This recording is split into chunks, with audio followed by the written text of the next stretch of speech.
Bon, ravi d'être avec vous aujourd'hui. Donc, je m'appelle Éric Boel. Je suis responsable d'une entreprise qui s'appelle les Tissages de Charlieu, de deux entreprises, les Tissages de Charlieu et une autre qui s'appelle Nouvelle Fibre Textile, dont je vais vous parler.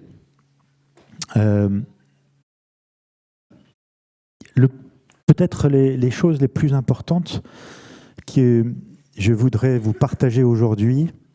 Et donc, ce que je vous propose, c'est à peu près 1 heure d'explication, et puis ensuite une demi-heure de questions, si ça vous va.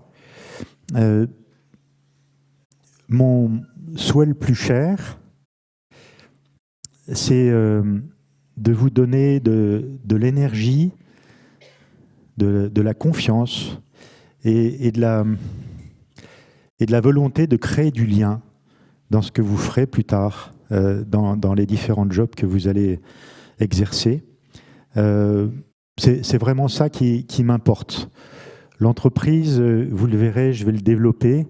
Pour nous, c'est un support d'épanouissement de l'être humain. C'est ça son premier métier qui prévaut sur tous les autres. Et c'est un peu bizarre, vous n'avez peut-être pas tellement entendu ça, mais vous verrez, on y croit vraiment, profondément. Et j'espère que tout à l'heure, à 11h30, quand on se quittera, vous aurez été un peu convaincu que c'est possible, que le métier que vous allez exercer, ce n'est pas juste un job pour gagner sa vie, mais que c'est aussi un chemin pour grandir. Et si vous arrivez un petit peu à le voir comme ça, eh ben, on n'aura pas perdu notre temps, ni vous ni moi. Alors,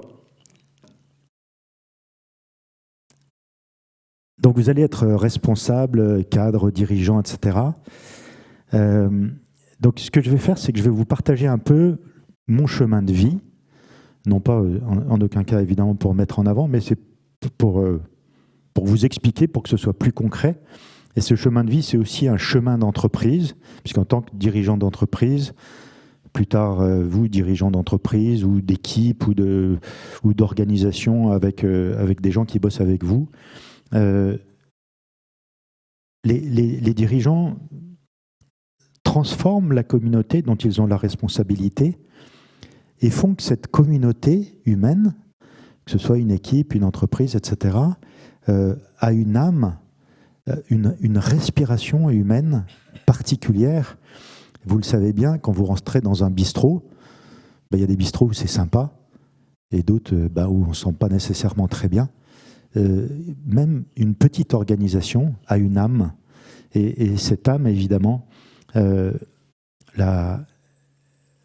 est thermotransformable à la chaleur humaine. Et cette chaleur humaine, c'est quelque chose dont on ne vous parle pas nécessairement dans vos études.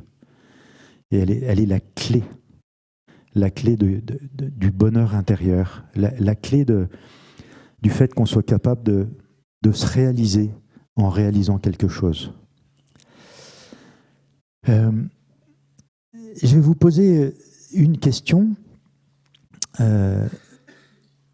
parce que ça m'éclairera. Vous avez choisi, donc vous êtes en master, hein, c'est ça, donc vous avez choisi de faire ces études. Je vais vous donner 4 propositions, et vous leverez le doigt quand je vous le dirai, si vous vous reconnaissez dedans. 1, pour avoir un métier et gagner votre vie. Donc vous prenez la proposition qui est la plus forte pour vous. Parce que vous ne saviez pas très bien quoi choisir.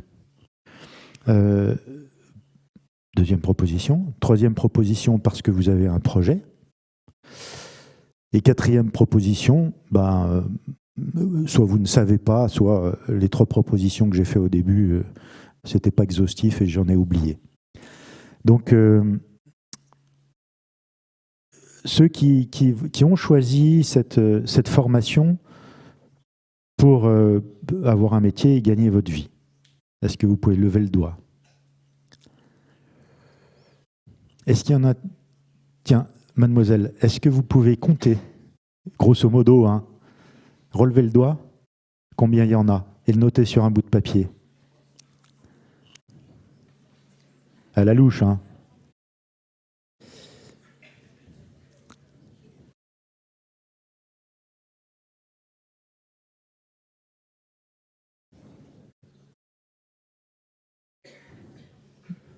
C'est bon?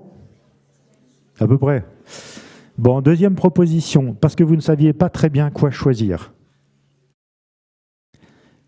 Est-ce que vous pouvez compter? Ah bah remarquez, ça c'est facile à compter, hein, ça va être rapide. OK. Autre proposition, parce que vous avez un projet. Ah, il y en a un paquet, hein. Bien. Mademoiselle, je veux bien que vous comptiez. Regardez derrière vous combien il y en a. À peu près, hein.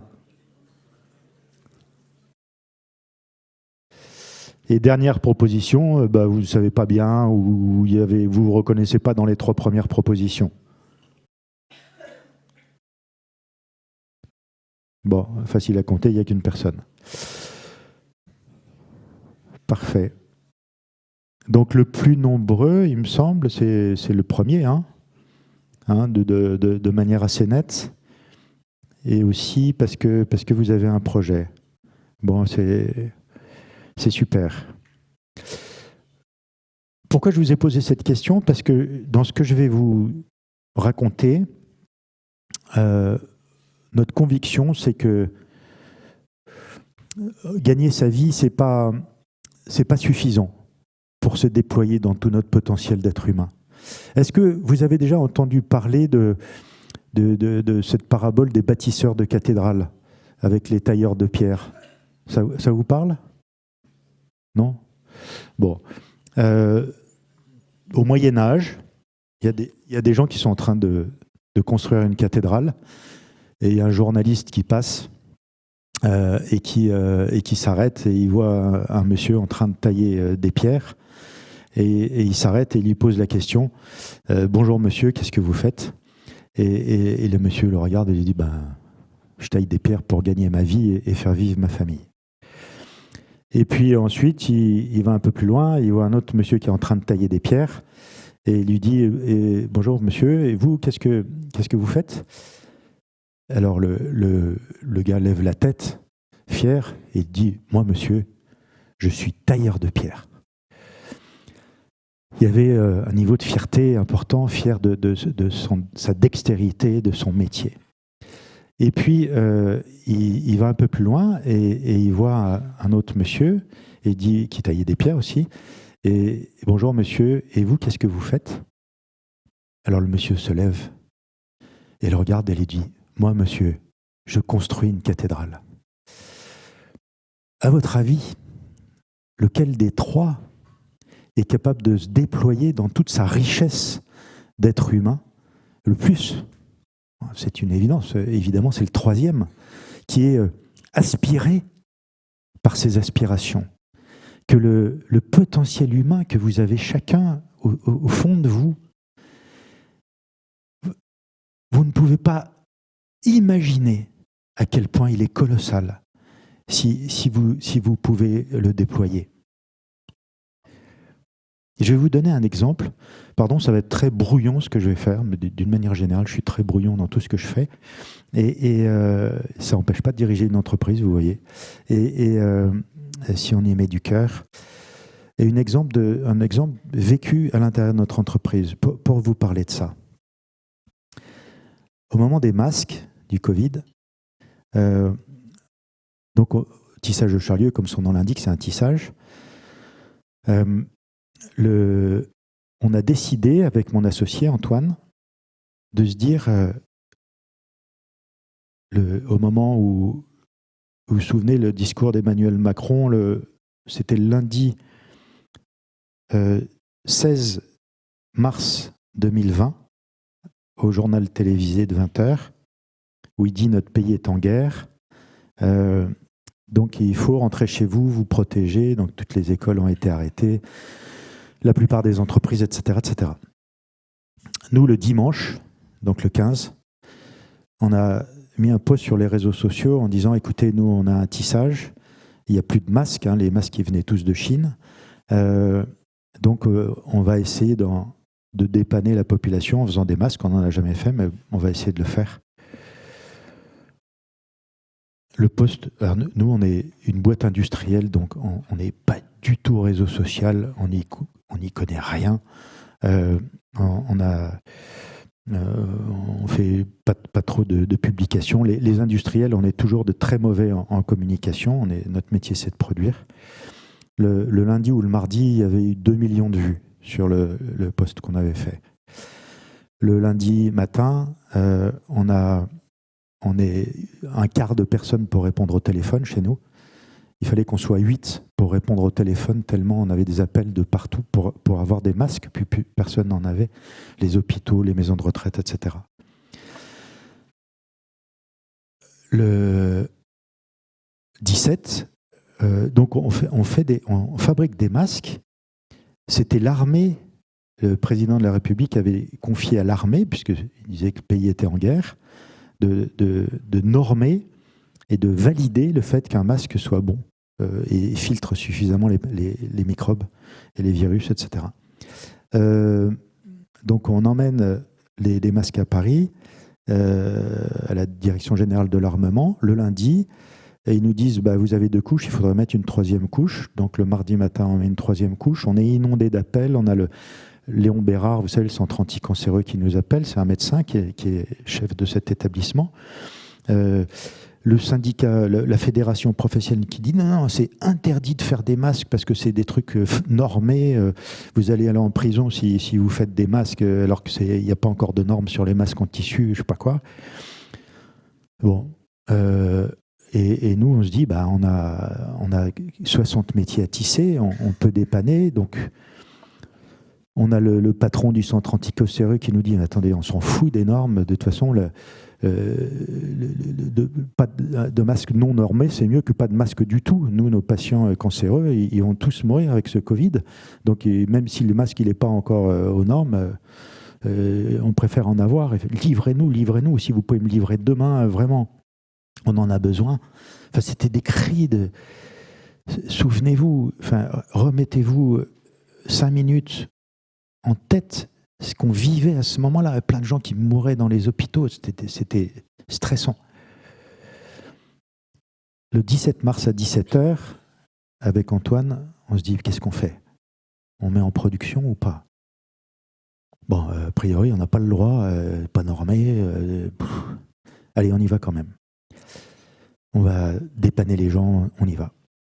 On réunit toute l'usine et on leur dit, voilà, rentrez chez vous, vous serez payés, ce qu'a dit hier le président, pour vous protéger vos familles. Mais si jamais, on va mettre en production les masques. Donc si vous avez envie de donner un coup de main, venez demain matin, parce qu'on va essayer de faire des masques pour dépanner la population. Le lendemain, on était la première usine à faire ça. Le lendemain, le mercredi matin, je suis arrivé à 6h30 à l'usine et tout le monde était là. Tout le monde était là, ça paraît anodin. Remettez-vous en situation, tout le monde avait la trouille. Il venait, donc on est 50 salariés, 70 à l'époque, donc plein de gens qui vivent ensemble dans l'entreprise, donc un risque majeur par rapport au Covid, qu'ils allaient ramener le soir chez eux, potentiellement. Donc évidemment, on se mettait des masques qu'on avait fabriqués. Ils sont venus, tous. Je connais bien cette usine, évidemment, puisque je m'en occupe depuis 27 ans. Je me suis dit, on va mettre 15 jours pour basculer l'usine en masque. Toute l'usine en masque. En 3 jours, c'était fait. Tout mouillé de chaud, on va réussir à faire 100 000 masques par jour. Au bout de 10 jours, non même pas d'une semaine, je crois, on faisait 200 000 masques par jour. Tous les matins, on se réunissait. Souvenez-vous, c'était au mois de mars, il faisait vachement beau. On a eu 1 mois et demi, il faisait tout le temps beau. Et on se réunissait tous les jours, tous à 9h du matin, et on se disait, hier, on a fait 50 000 masques. Et puis le lendemain, c'était 70 000. Et puis le lendemain, c'était 100 000. Et on s'applaudissait tous et on disait, vous vous rendez compte, on a dépanné plein de gens. Il y avait des maisons de retraite d'Alsace, du Midi, ils venaient en hélicoptère chercher les masques. On avait, dans notre petite rue à Charlieu, il y avait la queue parce qu'on ne savait pas comment organisait tout ce truc. On produisait, mais il fallait livrer. On ne savait pas faire. Et donc, c'était la queue des camions de pompiers qui venaient de la France entière, qui bouchaient la rue. Enfin, vous me direz, il n'y a plus de circulation. Mais pour récupérer les masques. Et tout ça, il y a plein de journalistes de télé qui sont venus. Et je me souviens de ce journaliste, je ne sais plus quelle chaîne de télé, qui était là avec sa caméra, puis il interroge Nadine, qui est tisseuse, et il lui dit, mais madame, mais pourquoi vous êtes là plutôt qu'être chez vous alors que vous serez payée, etc. Elle le regarde d'un air vraiment étonné, enfin, pour dépanner les gens. Tout ce que je vais vous dire dans ce petit récit qu'on a vécu, je vous assure que ce qu'on a vécu le premier matin, quand j'ai vu que tout le monde était là, j'ai pas pu finir le tour de l'usine, je suis allé chialer dans mon bureau d'émotion, de se rendre compte qu'ils étaient capables de se donner comme ça. Et derrière, il y avait la comptable le samedi matin, elle était là, elle venait avec ses enfants pour aider, parce qu'on était évidemment débordés. Tout le monde a donné tout son cœur. Je ne vais pas être trop long là-dessus, mais enfin, je pense que c'est intéressant. On a un gars, Denis, c'est intéressant cette anecdote. Ça vous montre ce truc. Pas du tout ce que j'avais prévu de vous raconter, mais c'est pas grave. Un mois ou deux avant, il était parti. Il avait pris une année de congé sans solde pour aller fabriquer des sacs en peau de poisson en Polynésie. Et donc, on tournait 7 jours sur 7. Un samedi à minuit, Adeline, tisseuse, elle a un métier qui tombe en panne et il n'y avait pas de mécanicien régleur parce qu'on n'y arrivait pas, il y avait trop de boulot, etc. Et puis surtout les week-ends. Elle est emmerdée, elle dit c'est pas possible, il faut que ce métier tourne pour qu'on puisse faire de la production, pour dépanner les gens et tout ça. Puis elle réfléchit, elle dit attends, et Denis il est parti, il est mécanicien régleur, il est en Polynésie, il y a 12 heures de décalage avec la Polynésie, je vais l'appeler avec le portable en WhatsApp, enfin avec la caméra. Elle l'appelle, il était sur un bateau, sur un voilier, peinard, en Polynésie. Elle lui dit Denis, il faut que tu me dépannes, là j'ai mon métier qui est en panne, il n'y a personne, je ne veux pas réveiller les gens qui bossent toute la journée. Est-ce que tu peux me dépanner? Bon, ok, montre-moi. Donc il lui montre l'endroit où ça marchait pas, je sais pas quoi. Enfin bref, à distance, il lui explique ce qu'il fallait faire et il remet le métier en route depuis la Polynésie. Et super. Et à la fin de la discussion, Adine, elle lui dit mais Denis, qu'est-ce que tu fous en Polynésie? C'est pas ta place. On a besoin d'aide. Viens. Voilà. Et 3 jours après, il était là. Et il est toujours là. Ça, ce ressort-là, ce qui nous donne envie de nous lever le matin. Alors, dans notre civilisation, depuis le siècle des Lumières, au XVIIIe siècle, on a pensé que notre rationalité, notre intelligence était capable de tout maîtriser. Derrière, donc, l'encyclopédie, Descartes, la révolution industrielle, tout ça, c'est complètement lié.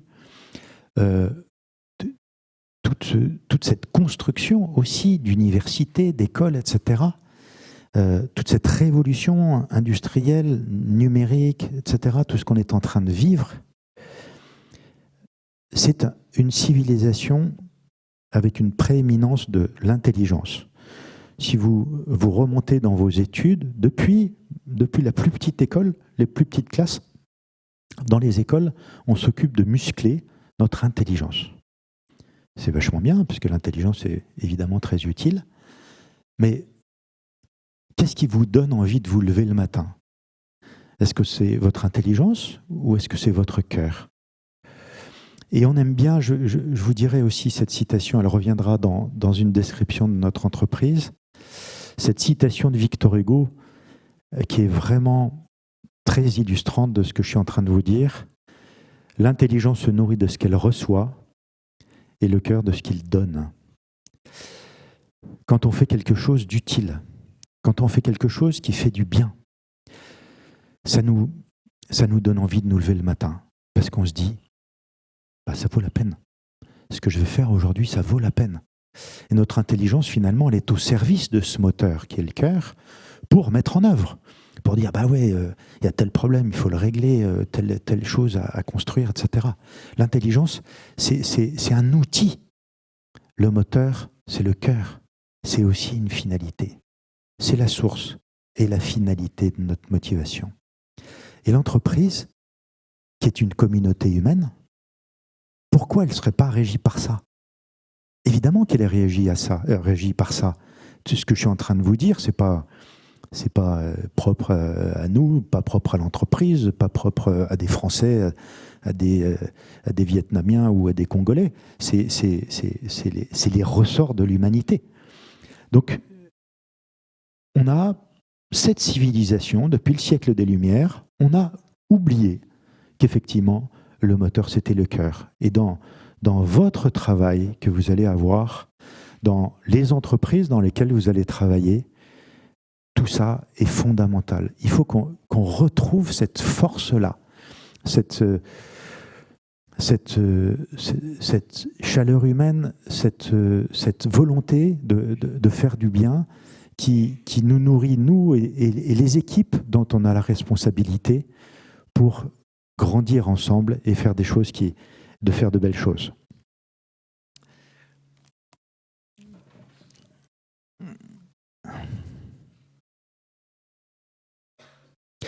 On a parfois le sentiment que notre civilisation, ce système mondialisé, etc., donc qui est hyper productif, hyper efficace, donc il a plein de côtés positifs, hein. On est bien content d'avoir un smartphone, on est bien content d'avoir de l'eau courante, de l'électricité, enfin plein de choses comme ça. Il y a plein de choses positives.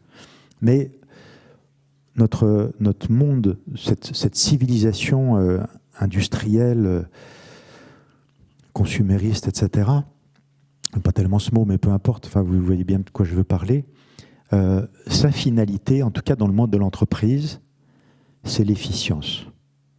L'efficience industrielle, l'efficience économique, l'efficience financière. C'est le job. On est payé pour ça. J'imagine que dans vos études, on vous parle de ça, on vous explique comment il faut faire, comment il faut mettre en place des indicateurs qui vont permettre de faire progresser, des organisations qui, derrière, vont permettre de faire progresser l'entreprise. Tout ça, c'est... pour moi et pour plein de chefs d'entreprise, on pense que c'est un vrai souci. L'efficience, ce n'est pas une finalité. La finalité, c'est de servir l'être humain, c'est de faire quelque chose d'utile. L'efficience économique, industrielle, financière, etc., c'est un moyen. C'est pas une finalité. Et est-ce que vous avez... Je vais vous poser cette question-là. Alors pareil, vous levez le doigt, ceux qui sont d'accord. On a le sentiment, enfin on la formule comme ça, que notre système, notre civilisation qui s'est emballée, où on pense qu'on va pouvoir... je vais vous lire un truc. Notre civilisation s'est emballée en misant sur la croissance infinie de la production et de la consommation. Elle engendre 3 graves effets pervers. Cette production dépasse les ressources que la nature peut nous offrir. Elle entretient l'illusion d'un bonheur fondé sur la croissance de l'avoir et du désir. Elle entretient l'illusion d'un bonheur fondé sur la croissance de l'avoir et du désir. Elle réduit l'homme à l'état d'outil au service de l'efficience économique. Dit autrement, notre système, il est un peu inconscient. On le voit avec le changement climatique. Il a inconscient, il a perdu sa conscience. Vous vous souvenez de cette phrase de Rabelais, hein, la science sans conscience n'est que ruine de l'âme. On pourrait dire l'économie sans conscience n'est que ruine du vivant. Il est aliéné, elle est aliénante. Ce système est aliénant. Aliénant, ça veut dire quoi? Au sens propre, qui perd le lien. On a parlé du lien, ce lien dont je viens de vous parler dans notre entreprise, d'Adeline et de Denis, il est colossal. C'est d'une puissance bien plus importante que n'importe quel indicateur. Il est insensé, c'est-à-dire qu'il est insensé au sens propre du terme, il a perdu son sens. On en parle sans arrêt, je ne sais pas si c'est des choses que vous partagez aussi dans vos études, de retrouver du sens dans ce qu'on fait, etc. Et donc, ça, c'est quelque chose qui, aujourd'hui, auquel il faut qu'on réfléchisse, auquel il faut que vous réfléchissiez, que nous réfléchissions, pour se dire comment est-ce on peut mettre en place quelque chose qui a du sens, qui a une conscience, qui est pas aliénée, où on crée du lien. C'est un peu tout ce que je vous décris et ce qu'on va partager.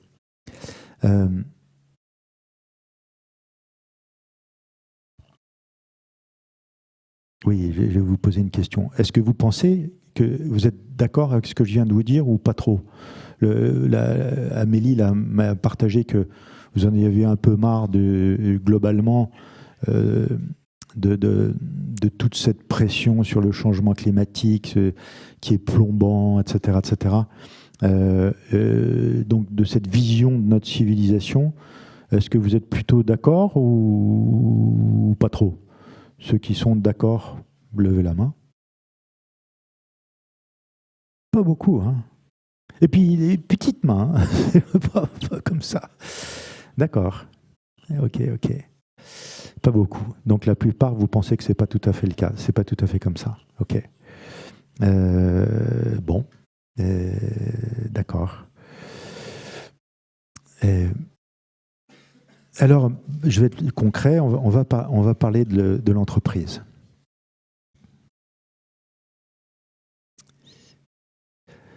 Notre entreprise, donc, en 2019, on avait une usine de tissage qui a fait des masques, donc, 2019-2020, et dont le métier était de faire du tissu, principalement pour l'habillement. On était 70 personnes et 8 millions d'euros de chiffre d'affaires.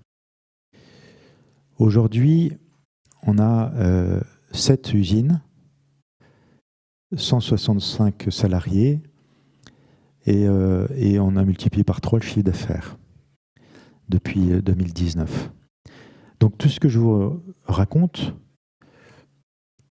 c'est que ce moteur dont je vous parle, ce moteur du cœur, il est d'une puissance qui est également possiblement économique. En termes de résultats, en termes d'efficacité, en termes d'efficience.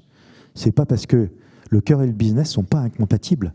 On est même convaincu du contraire, c'est-à-dire que l'un nourrit l'autre et qui lui donne une puissance incomparable.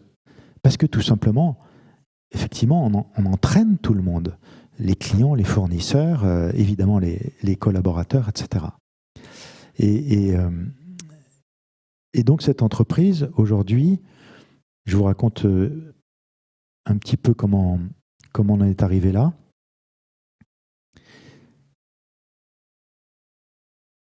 On a évolué au fil de l'eau, je vous passe les premières années. On a eu une prise de conscience importante, c'était en 2008, où on nous a montré le schéma du développement durable. Vous savez, les 3 cercles qui s'interpénètrent. Enfin, ça vous parle tous, j'imagine. Environnement, social et économie. Ouais. Et que le développement durable, c'est l'intersection des 3. Et donc, moi, j'avais jamais vu ce schéma-là à l'époque. Il n'était pas aussi diffusé qu'aujourd'hui.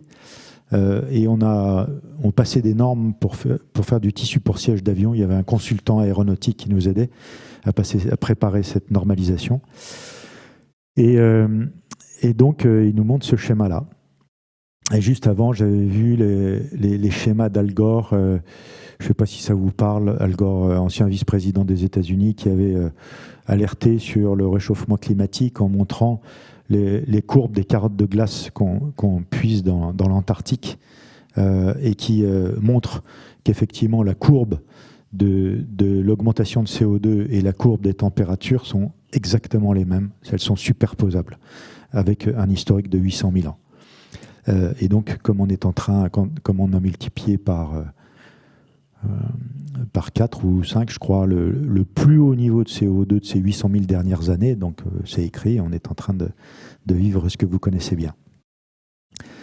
Bref, il nous montre ce schéma-là, et là, on a eu une prise de conscience qui était intéressante. On s'est dit, nous, en tant qu'entreprise, en tant que citoyens, on essaye de trier nos poubelles, de faire des trucs, etc. Mais bon, les entreprises, évidemment, on est très gros contributeurs, puisqu'on manipule beaucoup de matière, beaucoup d'énergie, beaucoup d'électricité, etc. Donc, qu'est-ce qu'on peut faire? Donc, on s'est dit tout simplement, on a regardé les chiffres, une production qui se fait en Asie avec une énergie fortement carbonée, les chiffres de ce qui se fait en France, et on s'est dit, finalement, plus on produit en France, je vous donnerai les chiffres après, plus finalement cette production elle est décarbonée et plus on fait du bien. Donc ça tombe bien puisqu'on est en France et en plus on crée des emplois, etc. Donc on va essayer c'est bien de produire en France par rapport à la production qui vient du bout du monde.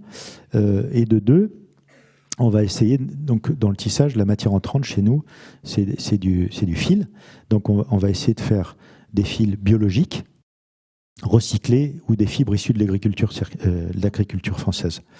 Et donc ça, c'était en 2008. Et on avait à peu près 1 ou 2% de ces matières-là. Et aujourd'hui, c'est 95% de nos achats. Mais quand on a vu ce schéma, donc le cercle du haut, environnement, social, économie, on a eu une grande prise de conscience. On s'est dit, finalement, on va arrêter le coton conventionnel, puisque, comme vous le savez, vous avez peut-être vu les reportages d'Hugo Clément.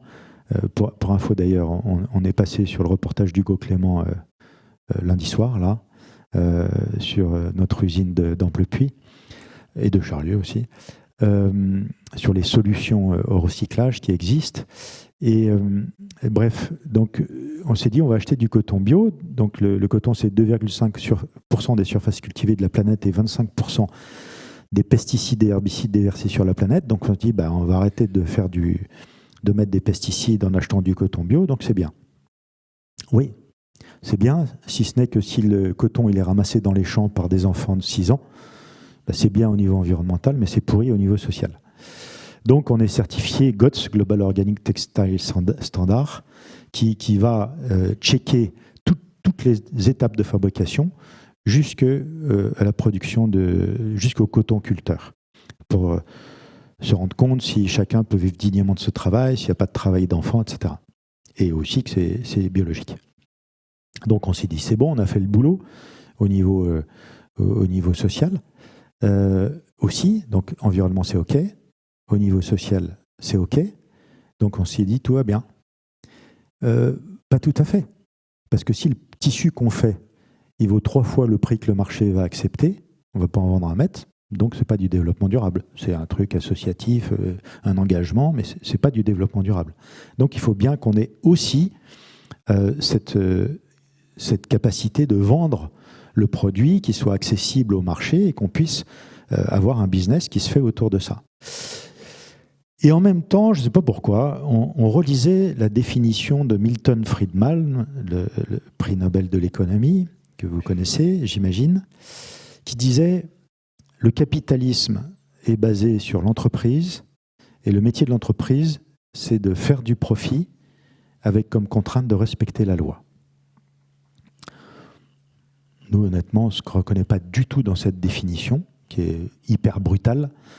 En gros, tant qu'on ne fait pas des trucs qui ne sont pas contre la loi, on y va, quoi. Et que c'est ça le job, c'est juste de faire du profit.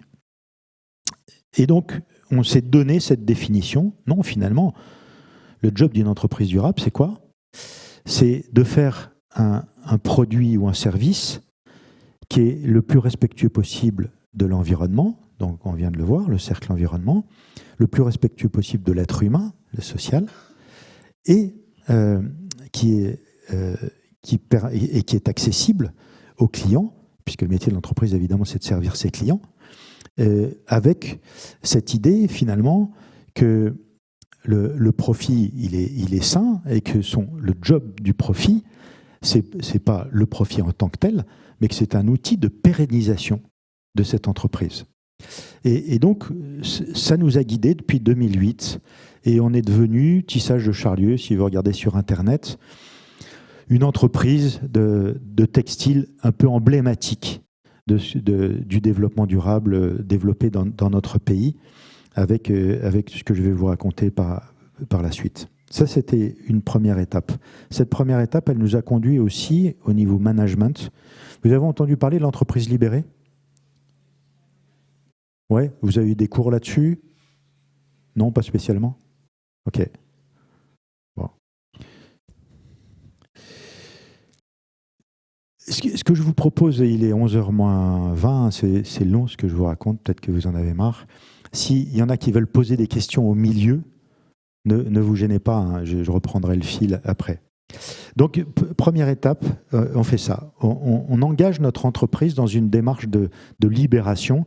Entreprise libérée, ça ne veut pas dire que c'est la fête du slip. Hein. Entreprise libérée, ça veut dire enlever la cloche qui est sur chaque personne pour libérer son potentiel. L'entreprise libérée en 2 phrases, j'essaye en 2 phrases. Il y a des entreprises comment et les entreprises pourquoi. Les entreprises comment, c'est des entreprises très structurées, très hiérarchisées, où les opérateurs, ils sont cons. Donc, on va faire des procédures et ils vont appliquer les procédures. C'est l'archétype du système administratif. L'opérateur n'a pas d'autonomie, il respecte une procédure. C'est pour ça qu'on dit, de temps en temps, tel fonctionnaire, on est allé dans un truc, dans une administration, qu'est-ce qu'il est buté, c'est pas possible. En fait, il n'est pas buté. C'est le système qu'il est. Donc, c'est un système avec une hiérarchie très importante, avec beaucoup d'étages, très peu d'autonomie des opérateurs. C'est l'entreprise comment. Et de l'autre côté, il y a l'entreprise pourquoi. L'entreprise pourquoi, c'est une entreprise où on part du principe que l'opérateur, s'il est formé, il sait faire le boulot. Donc, on ne va pas lui expliquer comment le faire, mais pourquoi le faire. Quel est le sens, quelle est la finalité? Charge à lui de mettre en œuvre son intelligence commerciale, comptable, financière, manuelle, etc., pour mettre en œuvre ce comment. C'est son intelligence et sa dextérité humaine qui va lui permettre de le faire. Et donc, on a basculé vers cette entreprise pourquoi. Et notre petite PME, elle a fait la première intra-entreprise. Ce truc-là, c'est une étole d'une marque qui s'appelle l'étole, qui a été créée par Sophie Badeau, technicienne d'armurage chez nous. Elle ne parle pas anglais, elle ne connaît rien au commercial, elle n'a pas fait des études comme vous. Et il y a 14 ans, elle a créé l'étole parce qu'on vendait du tissu, des rouleaux de tissu, et elle avait fait du tissu bio pour faire des étoles pour un client, et le client, il ne les avait pas vendus, et elle m'a dit, mais c'est pas normal, il est magnifique ce tissu. Je suis sûr que si on faisait des étoiles, on arrivera à les vendre. Ce n'était pas du tout notre métier, on n'avait pas de réseau commercial, etc. Bref, ok, allez-y. Et puis, elle a fabriqué ses étoiles, elle est allée vendre la première boutique à Charlieu. Et puis, il y avait un commercial qui était là, un agent commercial, qui a commencé à les commercialiser. Et donc, c'était il y a 15 ans. Donc, Sophie Badeau, elle a recruté, elle est toujours salariée de l'entreprise, hein, elle a recruté 15 personnes. Elle vend ses étoiles dans 450 boutiques et 23 pays, dans des musées au Louvre, à New York, au Japon, enfin, un truc de dingue. Et c'était la première intra-entreprise. Le potentiel de chacun est extraordinaire pour peu qu'il soit libéré. C'est ça l'idée d'une entreprise libérée, évidemment. Et si vous avez à charge des équipes, il faut que vous puissiez avoir cette idée en tête, comment libérer ce potentiel de dingue qu'il y a à l'intérieur de chacune des personnes qui bossent avec vous. Et puis après, il y a eu d'autres intra-entreprises. Et l'autre intra-entreprise, c'est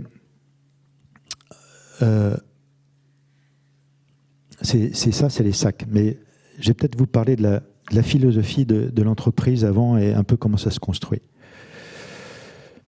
Je vous ai dit donc, notre philosophie d'entreprise, c'est que l'entreprise peut et doit être un support d'épanouissement de l'être humain. Donc ça, c'est des mots. Mais ces mots, on les a verbalisés de la manière suivante et on essaye de les vivre de la manière suivante. Pour nous, il y a 3 piliers. Le premier pilier, c'est l'engagement. Je vous redonne cette phrase de Victor Hugo. L'intelligence se nourrit de ce qu'elle reçoit, le cœur de ce qu'il donne.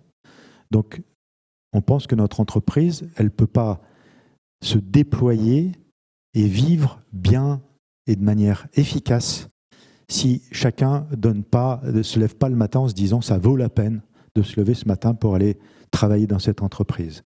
Et donc, notre engagement, on est entreprise à mission. Vous savez ce que c'est, entreprise à mission? La loi Pacte, ça vous parle? Non? Ceux qui connaissent la loi, enfin qui ont entendu parler de la loi Pacte, levez la main. Ah, il n'y a pas des masses quand même. Donc, c'est assez, il me semble que c'est important. La loi Pacte, elle a 4 ans ou 5 ans, quelque chose comme ça. Elle a été créée avec Nicole Notta, qui est une ancienne responsable de syndicat, et Jean-Dominique Sénard, qui est un immense patron d'entreprise, qui a été le patron de Michelin et qui est actuellement le président de Renault. Et en se disant, un peu ce que je vous disais par rapport à Milton Friedman, vous savez, en France, et dans beaucoup de pays du monde, vous avez 2 catégories d'entreprises. Les entreprises de l'économie sociale et solidaire et les entreprises à but lucratif. Entreprises à but lucratif, c'est toutes les entreprises qu'on connaît. C'est un peu court comme définition. Donc, ils ont introduit la notion d'entreprise à mission. C'est-à-dire qu'au-delà de juste d'être entreprise à but lucratif, une entreprise peut se donner une mission sociale, environnementale, sociétale, etc., etc. Et donc ça, c'est statutaire, c'est encadré par la loi. Il faut qu'il y ait des indicateurs mesurables, etc. Et donc, je reprends notre pilier, donc l'engagement. La mission, on est entreprise à mission. La mission des tissages de Charlieu, c'est prouver que nous sommes capables de produire en France des textiles accessibles au plus grand nombre, créatifs, décarbonés, circulaires et qui contribuent à créer des emplois industriels dans notre pays. Avec 2 indicateurs, le nombre d'emplois industriels créés et les tonnes de CO2 évitées par rapport à la production qui vient de l'autre bout du monde. Donc ça c'est notre premier pilier. Le deuxième pilier, c'est le savoir-être ensemble. Savoir-être ensemble, si vous bossez dans des grandes entreprises, vous allez avoir des formations savoir-être pour mieux vous connaître, mieux gérer votre relation à l'autre, etc. Enfin bon. Nous, on ne parle pas de savoir-être, mais de savoir-être ensemble. On pense que être tout seul sur une île déserte, on ne peut pas être heureux. C'est parce qu'on est bien avec les autres qu'on est bien soi-même. Donc on essaye on s'efforce de développer ce savoir-être ensemble à l'intérieur de notre entreprise. Et donc on a, en 2015, on a mis au point la vision de notre entreprise avec tous les salariés. Et Françoise, qui travaille à la compta, nous a proposé à l'époque, plutôt qu'une vision, une devise. Et cette devise, c'est « Tissons ensemble de jolis liens ». On l'a adoptée tout de suite, on a vu ça très beau. Notre métier, c'est de faire des tissus créatifs, etc. Et en fait, ce « Tissons ensemble des jolis liens », c'est quelque chose on a trouvé ça joli, on l'a adopté tout de suite, mais finalement, au fil des années, ça fait 10 ans qu'on a cette devise, ça nous semble d'une force. Si vous réfléchissez bien, le lien, il est constitutif de notre humanité. Nous ne sommes humains qu'en interrelation les uns avec les autres. J'imagine que dans votre vie amicale, dans votre vie à la faculté, dans votre adolescence qui n'est pas si loin, cette création du lien, c'est quelque chose de dur. Enfin, moi, je suis à des années-lumière de vous en termes de génération, mais ces histoires de populaires, etc., les réseaux sociaux sans doute qui amplifient ces différences-là. La création du lien, elle est vitale. Et donc, dans l'entreprise, évidemment, c'est la même chose. Tissons ensemble de jolis liens. Une communauté humaine ne peut être féconde que si effectivement elle a tissé des jolis liens à l'intérieur d'elle-même. Et ce qu'on aime à dire, on dit notre métier c'est d'acheter du fil et de l'assembler pour en faire du tissu. Mais le plus beau tissu qu'on peut faire, c'est les liens qu'on tisse entre nous, avec nos clients, avec nos fournisseurs, avec tous les gens qui croisent notre route comme vous aujourd'hui. C'est le deuxième pilier. Et le troisième pilier, c'est notre savoir-faire, évidemment, comme toutes les entreprises. Donc, on est entreprise du patrimoine vivant. Ça vous parle? Non. Effectivement, c'est plutôt les entreprises de production. C'est un label d'État qui valorise les entreprises qui ont des savoir-faire rares. Donc, on est entreprise du patrimoine vivant. À Charlieu, on est dans une ville qui est une petite ville de 3500 habitants, qui est... vous savez où c'est, Charlieu? Bon, c'est à côté de Roanne. J'espère que vous voyez où ça se trouve, Roanne. Bon, c'est à 25 bornes de Roanne. Petite ville une ville-village de 3500 habitants, dans lequel, le week-end dernier, on a fait la fête de la Corporation des Tisserands, qu'on fait depuis 500 ans. Et tout ça, dire, c'est vieilles histoires, etc. C'est un peu la nostalgie du passé. On ne voit pas ça comme ça, nous. C'est pas la nostalgie du passé, c'est la transmission de la passion. Encore le cœur. La passion, c'est ce qui fait bouger notre cœur. C'est aussi la passion de faire quelque chose, se réaliser en réalisant.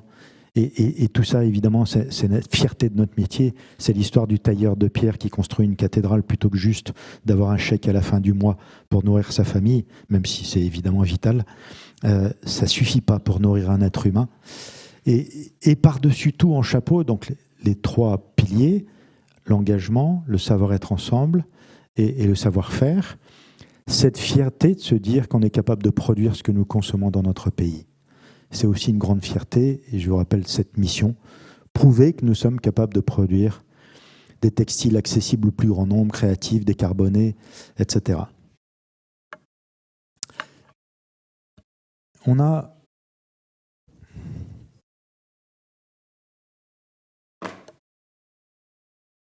Il est 11h. Là, j'ai essayé de terminer pour que vous puissiez poser des questions. Donc, deuxième intra-entreprise, ce truc-là. Chez Auchan, il n'y a plus de sacs de caisse en polypropylène fabriqués en Asie. Ils sont fabriqués à Charlieu, tissés, confectionnés chez nous avec des robots qu'on a inventés. On en a produit 10 millions l'année dernière. On a une productivité par rapport à une personne qui est sur une machine à coudre pour faire un sac grâce au robot qui est multiplié par 40. On a créé un nouveau tissage où la productivité par rapport à notre tissage historique est multipliée par 4. Et aujourd'hui, quand vous allez chez Auchan, en France, vous avez un sac qui est en matière recyclée et recyclable, donc en économie circulaire complète, avec, c'est en test, il n'y a pas beaucoup de magasins qui l'ont encore, mais bientôt il y en aura partout, des bornes où on peut déposer ses vêtements en fin de vie. Et ces vêtements, on a créé une usine qui est capable de trier automatiquement les vêtements par composition et par couleur, si c'est du polyester, du coton, de la laine, etc., d'enlever les boutons, les braguettes, les points durs automatiquement. Et c'est la seule au monde, il n'y en a pas. C'était à Amplepuis, c'était à 45 minutes en train d'ici. La ministre Agnès Pannier-Runacher est venue au mois de juillet là, pour voir tout ce qu'on était en train de faire. pour se dire, mais c'est pas possible, on ne peut pas continuer, on parlait du coton tout à l'heure. On n'a pas de champ de coton en France, on est obligé d'importer la matière. Le coton, polyester, tout ça c'est importé. Ben si, on a plein de champs de coton. Dans vos placards, dans nos placards, on a plein de coton, on a plein de polyester, on a plein de laine, on a plein de viscose, on a plein de tout ce que vous voulez. Quand vous les mettez dans une borne, 80% ou 90% repart à l'autre bout du monde. Vous avez vu les émissions d'Hugo Clément là, sur les plages africaines, etc. Donc, on est passé dans cette émission justement pour dire il y a des solutions qui sont en train d'émerger. Et en France, on est le premier pays au monde à avoir mis en place un système circulaire. On a traité 1000 tonnes, 3 millions de vêtements l'année dernière, en 2024, dans ce système circulaire, où ces vêtements, on va les trier par composition, par couleur, et on les transforme, grâce aux technos que nous avons mis au point, en matières premières utilisables par les différents secteurs d'activité, consommateurs de fibres textiles, le textile évidemment, mais aussi la plasturgie, aussi l'isolation phonique, thermique, aussi le non-tissé, etc., etc. Donc, cette idée d'arrêter de gaspiller et de faire, de pouvoir exploiter cette idée d'économie circulaire, c'est-à-dire que c'est transformer la matière au plus près de l'endroit où elle a été consommée. Et que cette économie circulaire, elle crée du lien. Je vous ai parlé de créer du lien à l'intérieur de l'entreprise, mais on est en train de les créer avec plein d'autres entreprises. On est des dizaines et des centaines à avoir créé du lien entre des entreprises de l'économie sociale et solidaire, des grands groupes, des PME, des boîtes industrielles, des start-up, autour de ce flux circulaire qui est l'économie de demain. C'est long, hein, je suis en train de vous perdre, j'ai l'impression. Il est 11h15. Il faut que je vous donne ces chiffres quand même, avant de vous laisser aux questions. Ces chiffres, si certains veulent les noter, il me semble qu'ils sont fondamentaux. Amélie m'a, comme je vous le disais au début, m'a dit ouais, le changement climatique, plein qui disent ce matin elle est intervenue je ne sais plus où, et, enfin, avec vous sans doute, et des étudiants lui ont partagé ras-le-bol cette espèce de vision punitive, cette vision négative, etc. Donc je vais essayer de vous... Enfin, pas essayer, je vais vous donner notre vision qui est extrêmement positive, même si le constat est assez dingue. L'extraction et la transformation des matières premières vierges, c'est 50% des émissions de gaz à effet de serre et 90% de la perte de biodiversité de la planète. Donc c'est puissant quand même, hein. 90%. L'économie linéaire, c'est 93% de l'économie mondiale. Troisième chiffre, le jour du dépassement mondial, comme vous le savez, c'est le 1er août. Le 1er août, c'est 60% de l'année. C'est quoi le jour du dépassement? C'est le jour où on a dépassé la capacité de notre planète à fournir l'humanité en matière vierge, à 60% de l'année. Donc, le calcul, c'est que l'économie circulaire devrait représenter 40% de l'économie mondiale. Or, c'est 7% de l'économie mondiale. Donc, l'économie circulaire, c'est pas une option, c'est mathématique. On ne peut pas faire autrement. Notre planète n'est plus capable de fournir l'humanité dans la quantité de matière vierge dont elle a besoin. Donc, on est obligé d'aller vers la circularité. Je vous prends l'exemple du textile. Le kilo de textile que vous consommez, que vous portez sur vous, il est à 97% importé, principalement d'Asie. Ce kilo de textile que vous portez sur vous, il génère 56 kilos de CO2 par kilo. Si on le produit en France, on divise par 2. Si on diffuse en circuit court, on divise par 4. Si on met de la matière recyclée à l'intérieur, on divise par 10. Divisé par 10, on se dit, ça a l'air pas mal. Je vous rappelle que les accords de Paris, c'est 40% de moins. Hein. Donc, divisé par 10, on est évidemment largement au-dessus. Divisé par 10, je vais vous donner une illustration et je termine là. Si tous les secteurs d'activité faisaient ça, en 2023, l'activité humaine a généré 40 gigatonnes de CO2, divisé par 10, ça fait 4 gigatonnes. 4 gigatonnes, on est à la deuxième moitié du 19e siècle, avant l'ère pétrolière. Ça veut dire quoi? Ça veut dire que c'est possible. On est capable. Et dernier chiffre, pardon de vous avoir inondé de chiffres, en 2023, on a ouvert les usines de confection automatisée et de tissage. On a produit 10 millions de sacs. On a créé 70 emplois et on a économisé 70 000 tonnes de CO2 par rapport aux sacs en polypropylène. Donc 1000 tonnes de CO2 par emploi créé. Donc on peut réconcilier écologie et économie et humanité. C'est tout ce que... C'est l'essentiel des messages que je voulais vous faire passer. Hyper positif. En fait, c'est pas... Il y a plein de jeunes, plein de gens, une enquête de l'Union européenne auprès de 10 000 jeunes, 50% pensent que la planète est foutue, que de toute façon c'est impossible, on ne peut pas résoudre les problèmes, que c'est la fin du monde. Mais c'est pas la fin du monde, c'est la fin d'un monde. À nous de le créer, le nouveau. Plein de choses vachement intéressantes à faire. Justement, il y a plein de trucs à faire.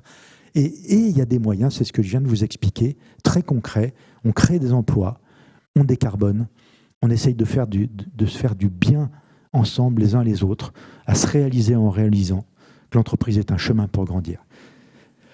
À vous, si vous avez des questions sur ce que je viens de vous raconter.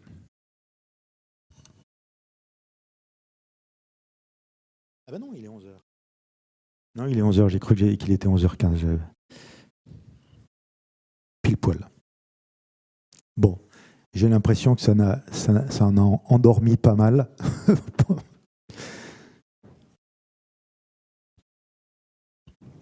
Qu'est-ce qui se lance? Question ou avis, hein? Si vous n'êtes pas d'accord, si vous pensez que, je ne sais pas moi, que c'est pas la vraie vie. Oui. Eric, hein, plutôt que monsieur. C'est quoi ma motivation? Ma motivation, c'est d'être heureux. Et pour être heureux, à mon avis, il faut se sentir aimé et se sentir utile. Et pour être aimé et se sentir utile, il faut aimer et servir. C'est aussi simple que ça. Pas très facile à mettre en œuvre, mais c'est pourtant... Je vous donne une petite phrase qui est née de... Quand on appuie sur le bouton du cœur, tout ce qui se passe nous dépasse. C'est-à-dire, tout ce que je vais vous raconter, donc, pardon, je vous dis ça aussi, tout ce que je vous raconte, évidemment, ça paraît un peu idyllique, vachement sympa, aucune difficulté, etc. Vous imaginez le secteur du textile, 40 ans de mondialisation, 600 000 emplois il y a 20 ans, 60 000 aujourd'hui, c'est d'une brutalité sans nom, avec la grande distribution, avec machin, etc. Si on rentre dans ce jeu-là, on est mort en produisant en France. On n'est pas rentré dans ce jeu-là. On est resté sur ce registre. On veut faire quelque chose qui fait du bien, une économie qui fait du bien. Et du coup, on rassemble des entreprises, même des multinationales. Bon. Et le bien est aussi ça. Mettez dans votre vie professionnelle, vous allez rencontrer des difficultés, vous allez rencontrer des conflits, vous allez être en proie au doute. Le seul qui peut vous aider à combattre ça et à le vivre correctement, c'est lui, c'est votre cœur. Mettez des lunettes 3B. Les lunettes 3B, c'est des lunettes où vous voyez chaque situation, chaque personne. Vous efforcez de voir le beau, le bon et le bien. Et ça va vous changer la vie.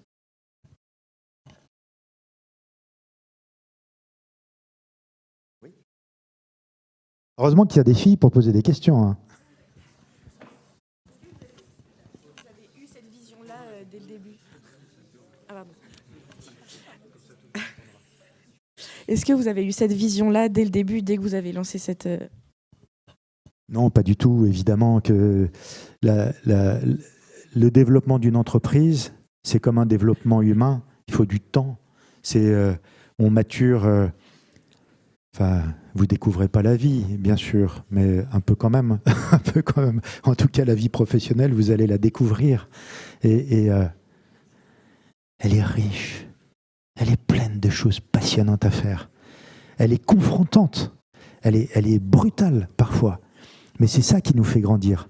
Imaginez, et dites-vous ça quand vous avez des soucis, que vous êtes dans le doute, que vous allez pleurer parce que y en a un qui vous a fait chier, parce qu'il y a un vieux qui est installé là-bas dedans depuis 30 ans et qui veut pas bouger, etc., ras-le-bol, et vous allez être enragé là-dessus, etc.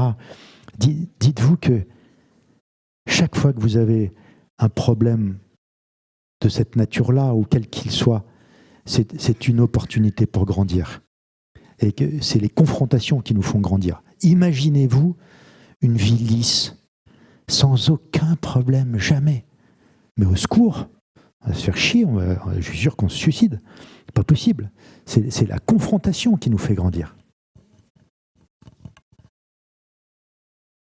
Quand on est bienveillant, bien sûr. Si la confrontation...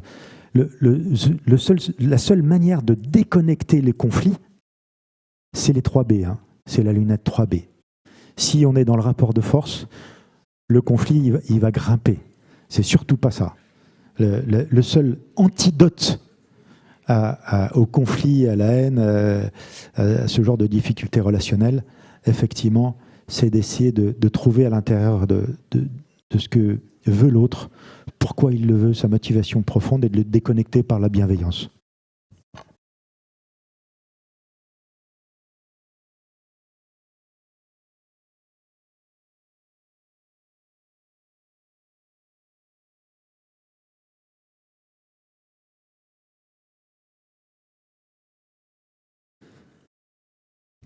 Bon, s'il n'y a pas de questions, je vais continuer. Alors, je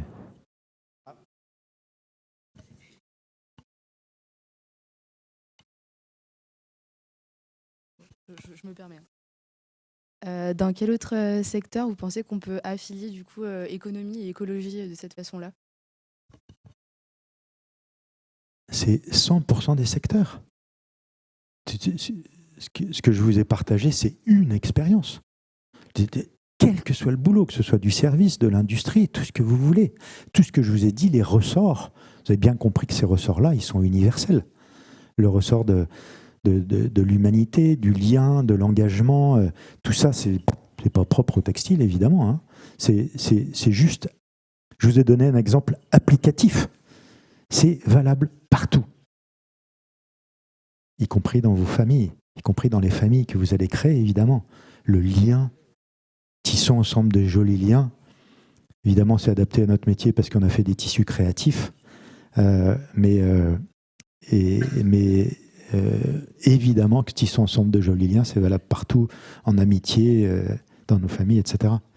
Bon, ça paraît complètement bateau de le dire, mais c'est hyper dur. C'est un travail de chaque instant.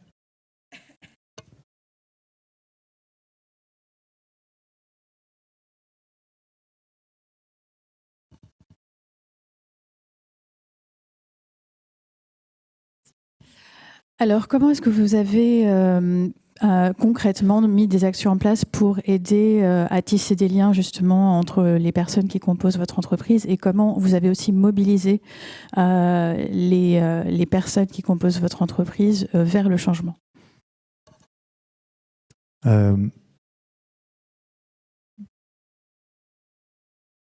D'en parler.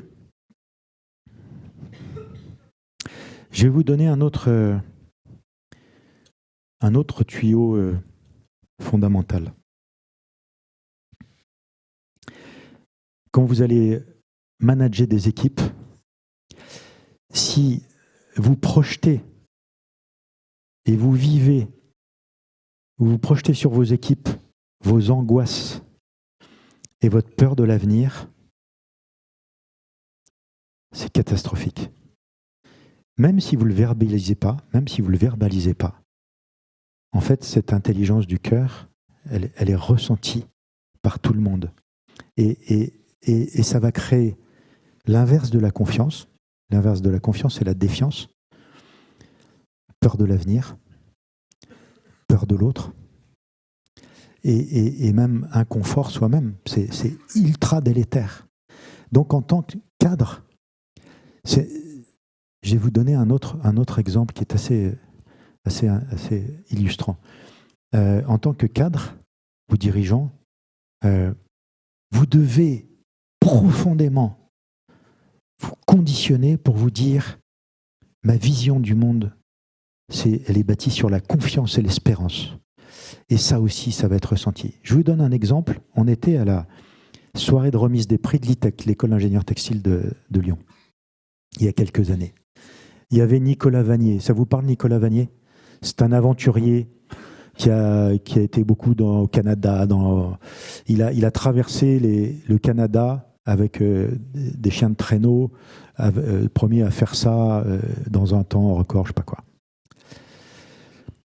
Bon, il était invité là, je ne sais pas trop pourquoi, et on lui pose la question, c'est quoi votre vision du management ? Et il nous dit, j'ai managé des équipes parce qu'il a tourné des films, il a écrit des bouquins. Quand il a tourné les films, ils étaient dans le Grand Nord avec 50 personnes par moins 50. Donc c'est un peu chaud de manager des gens qui viennent de Paris à moins 50 dans le Grand Nord, avec des ours blancs et tout ça. Il nous a dit, c'est pas ça que je vais vous partager.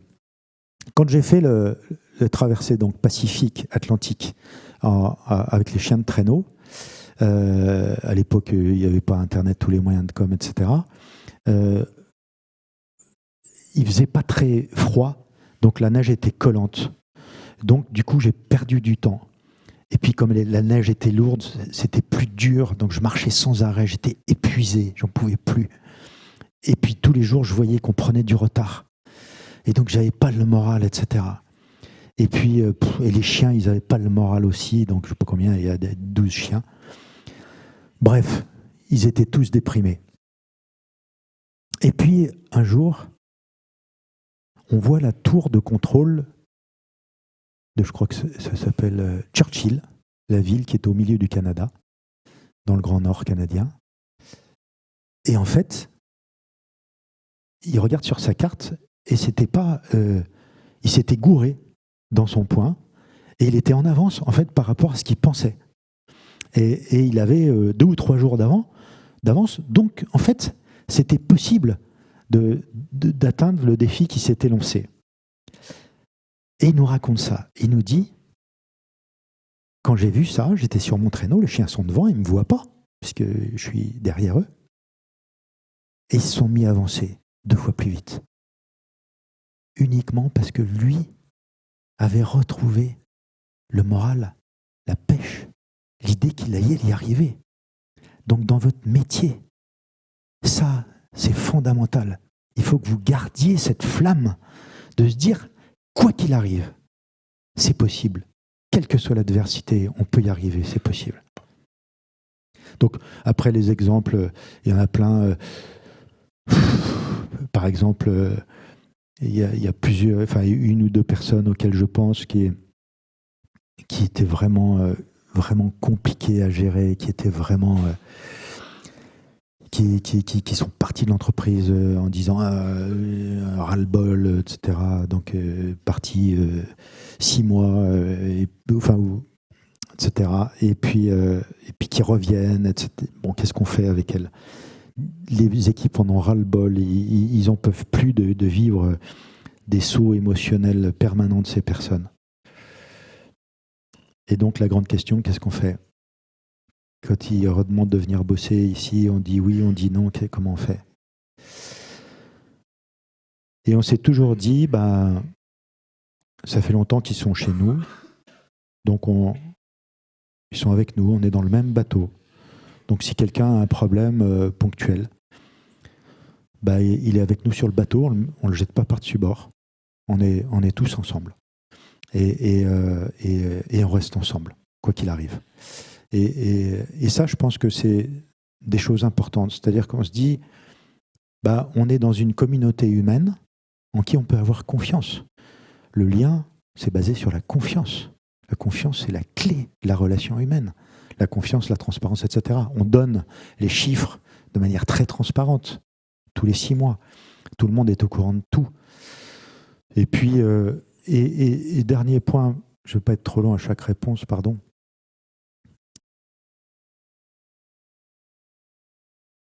Vous allez apprendre plein d'indicateurs, plein de choses, etc., des formules pour manager les équipes, etc. Cette partie-là, il n'y a pas d'indicateur. Mes enfants, je ne vais pas dire, tiens, je les aime à 90%, à 70%, qu'est-ce qu'il raconte lui? Il n'y a pas ce lien, il n'est pas quantifiable. Cette partie non quantifiable, elle est vachement importante. Une entreprise, ce n'est pas que des chiffres. Et autre point très important, faites attention dans votre job, c'est important d'avoir de la méthode, mais faites attention à ce que la méthode ne remplace pas votre humanité. Votre humanité, elle est première. Le lien, il est premier. La confiance, il est premier. La méthode, elle est au service du reste. C'est comme l'intelligence. Notre moteur, c'est le cœur qui nous donne envie de nous lever le matin. L'intelligence, elle est là pour mettre en œuvre. C'est pas elle qui décide. C'est comme si on disait, enfin pas la même chose, mais bon, je tente un truc un peu bizarre. C'est comme si c'est l'intelligence artificielle qui conduisait notre vie. Notre intelligence rationnelle, elle peut se tromper. Lui, non. Oui.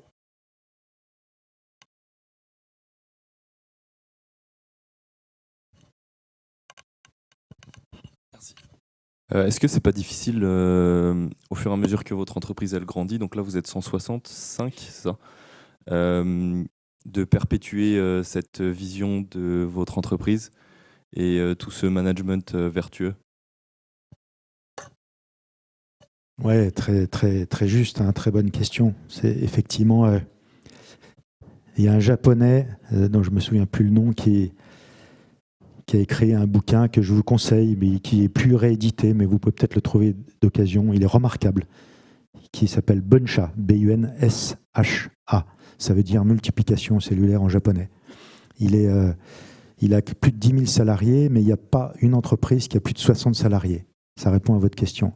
C'est-à-dire, il dit cette phrase vachement belle, l'hypertrophie des organisations engendre l'atrophie de l'homme. Évidemment, et je vous donne une autre phrase d'Aristote.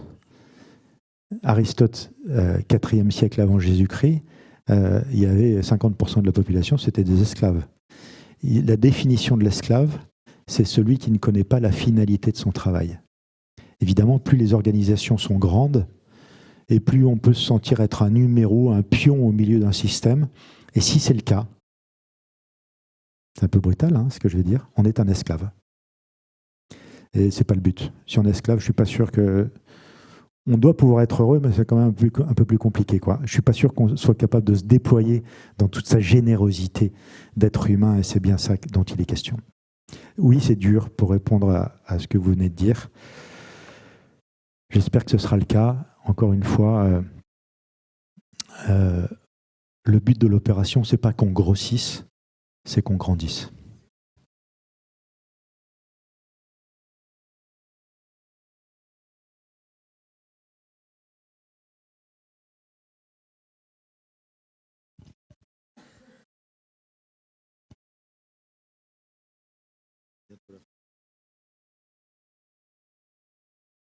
Bon, eh ben, on va conclure.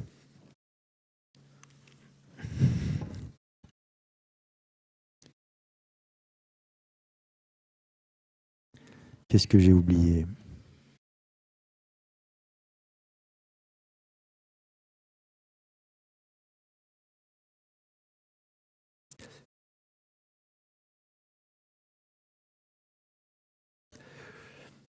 Je vous donne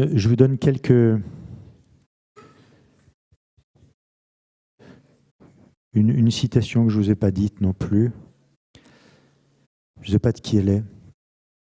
tout mouvement tient son dynamisme de la finalité vers laquelle il tend. C'est un petit peu opaque, mais c'est vachement important. Si la finalité, on en a parlé au début, si la finalité que vous vous créez dans votre service, que vous allez manager, ou pas, c'est au début, vous allez plutôt être managé que manager. Hein. Enfin, dans une bonne partie de votre vie, vous allez être à la fois manager et manager. Donnez-vous une finalité, elle est importante, elle vous guidera. Sinon, vous allez être une balle de ping-pong au milieu des événements, et ça, c'est pas top. Tout mouvement tient son dynamisme de la finalité vers laquelle il tend. Si vous avez une finalité forte, le mouvement qui va se créer autour de vous va être très important.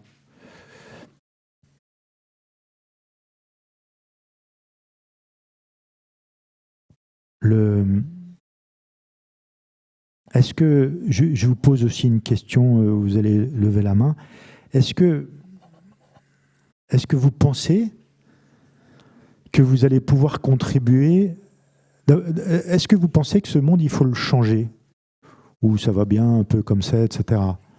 Est-ce qu'il y a des choses qu'il faut faire, bon, c'est un peu enfoncer une porte ouverte ce que je vais dire, est-ce que vous avez envie de changer le monde, quoi? Bon. Non? On garde tout pareil? Non? Oui?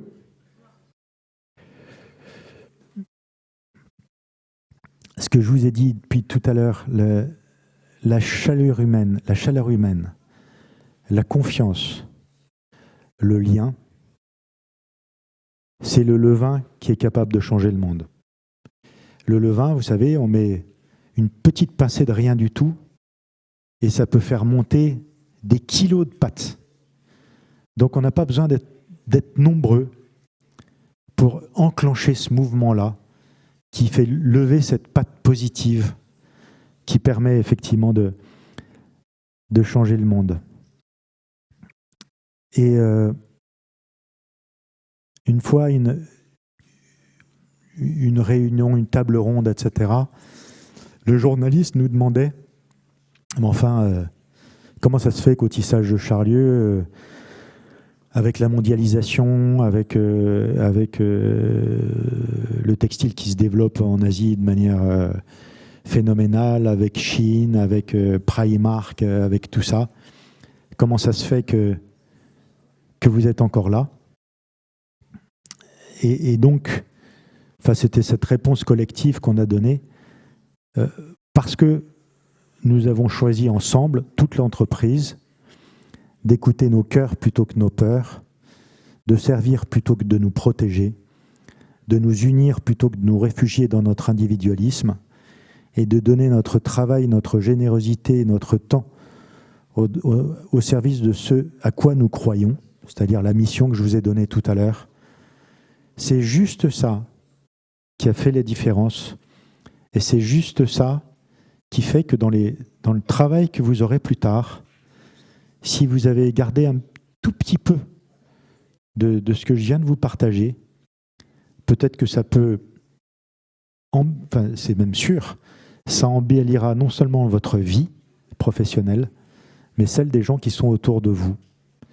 Et vous pourrez vous lever le matin en disant « ça vaut la peine de se lever ce matin, parce que je vais faire quelque chose qui fait du bien ».